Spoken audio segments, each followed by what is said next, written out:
This episode is brought to you by theGuarantors. Facing rising renter fraud? Don't let fraudulent applications compromise your financial stability. The Guarantors provide a safety net that protects your rent roll and minimizes bad debt. Why risk it? Talk to the Guarantors and secure your property's financial health. Visit theguarantors.com/multifamily today. There's an AI revolution happening in multifamily. There's an AI revolution happening across industry, broad industry, almost all industry, probably every industry.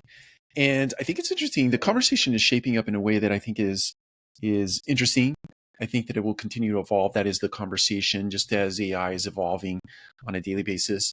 I think what is most powerful to me uh, in this conversation, the most powerful thing in this conversation is what AI will actually apply to in our business. And people are talking about everything from the traditional hierarchy, I'm in that camp, being completely exploded and reimagined and redesigned.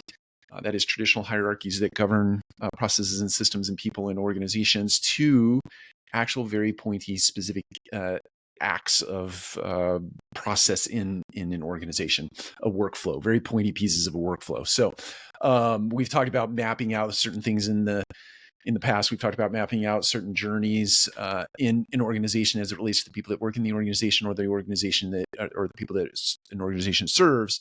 And we won't go into all of that, but I think there are ways that you can sort of discern where AI should plug in and would plug in and make your operation more efficient and effective.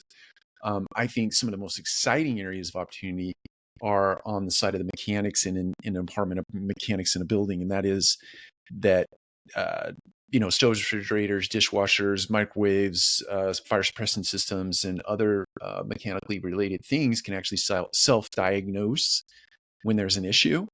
And they can actually call out a service request on behalf of the appliance and on behalf of, by extension, the resident who lives in an apartment.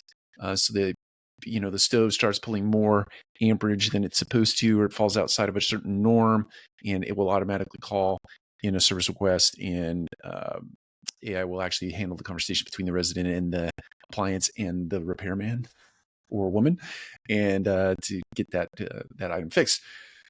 On the leasing side of the business, there are lots of conversations. This is not new, centralizing leasing, or I don't like the word centralizing with technology, but I like the operational design. So designing your leasing workflow with the introduction of technology into that workflow, I think, is an area that's been explored. It continues to be explored.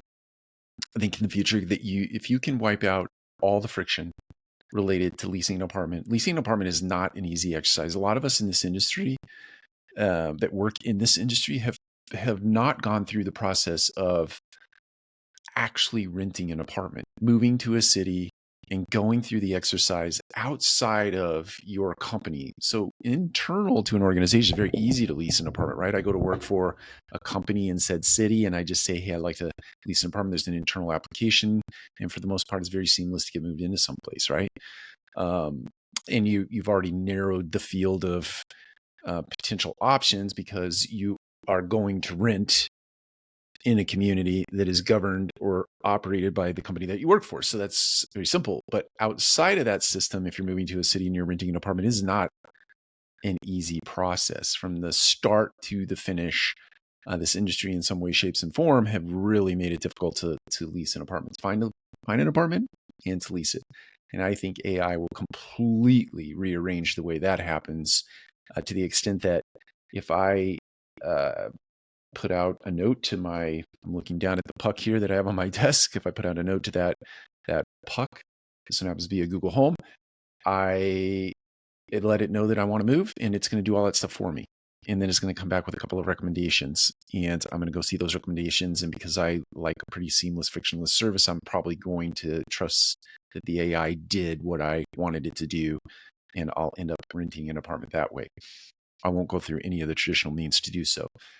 By going to an ILS or an MLS or any other system that is used to curate and distribute listings. I just won't do that in the future. And then I think as it relates to consumers getting their questions answered quickly and accurately, AI is going to be the way to go. People are not going to want to talk to people who have to ask somebody else, or they don't know the answer. They have to look into a system. They have to dig into a system. Even though there is some assurance or a little bit of trust factor involved with talking to someone, actually looking someone in the eye and sitting with them, if that answer to that question requires any sort of effort on the part of the agent, the human, and you can't have the answer this fast, then people will be frustrated by that, because out in the world, consumer behavior is really influenced by the interactions that they have with the Amazons of the world and other big technology firms, Apple, Amazon, etc. And if your experience doesn't mirror that experience in terms of getting answers real time and fast, people won't want to do it. They won't want to interact with you. So, and I'm a big proponent of that. I want to know the answer to my question the instant I ask it. And AI is going to be able to deliver in that way. So I think there is a cohort of the country that won't really desire to have a human in the equation, because the human just slows it down. Now, it doesn't mean I don't want to go back and have a conversation with that human about something away from leasing an apartment or outside of the apartment world, just to chit chat about whatever. I just don't want them involved in my business interactions or transactions. So they're just slow. They're clunky. That's terrible to say, but it is the truth and fact. So there you go. We'll leave that there. Talk soon.